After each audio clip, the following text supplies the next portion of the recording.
Hello people, Assalamu alaikum. Na fata kowa lafiyan shi. To, kace na ce dai a ce wani ya ce wance ta ce wani ya yi wancan ya yi. Ni dai shawara nake ba ma mutane. Saboda gaskiya ina jin tausayin waɗanda za su shiga wuta a dalili na. Wa rabbi Ka'aba, wa rabbi Muhammad. Mutane kuna kallo zan shiga aljanna. Wallahi tallahi sai na riga ku shiga. Insha Allah. Ni na sani, na ji a jikina.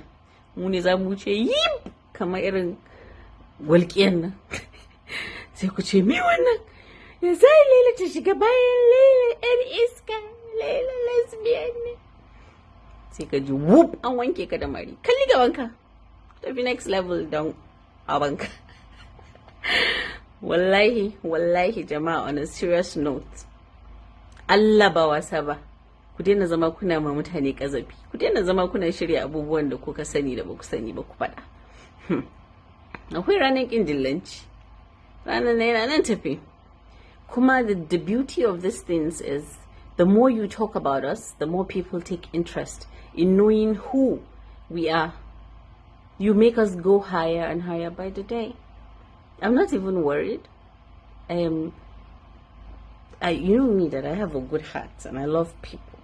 So it's always, I think about you people and I think about how yanda za ku je kunya on tashin kiyama. Wallahi, I've said this not once, not twice. Ubangiji insha Allah zai saka mana. Zai saka ma duk wani wanda kuka faɗi abu akan shi da ba daidai bane. Ba zan maja muku Allah ya isa ba. Wanda ma ya faɗa har ya zo kunne na ji shi ya faɗa ma na yafe mishi, wanda ya faɗa ma ban sani ba ma duka na yafe muku. Amma dai ina tabbatar muku da cewa wallahi tallahi zan shiga aljanna kamun kai. Duk wani wanda ya zauna ya faɗi maganan da ba shi bane a kaina, insha Allah sai na shiga aljanna kamun kai. Aljanna wannan a rubuce take zan shiga, saboda ina ji a jikina kuma ina tsoron Ubangiji. Ina mishi abubuwan da ya kamata, ni ba saint bane, ina zunubi kamar yadda kowa yake zunubi, but amma bana crossing line. Mutum bai dame ni ba, duk wanda ya zage ni na yafe mishi, na yafe muku jama'a, na yafe muku.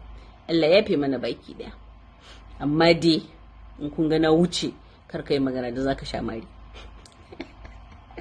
Allah ya sa mu dace. Sai an jima.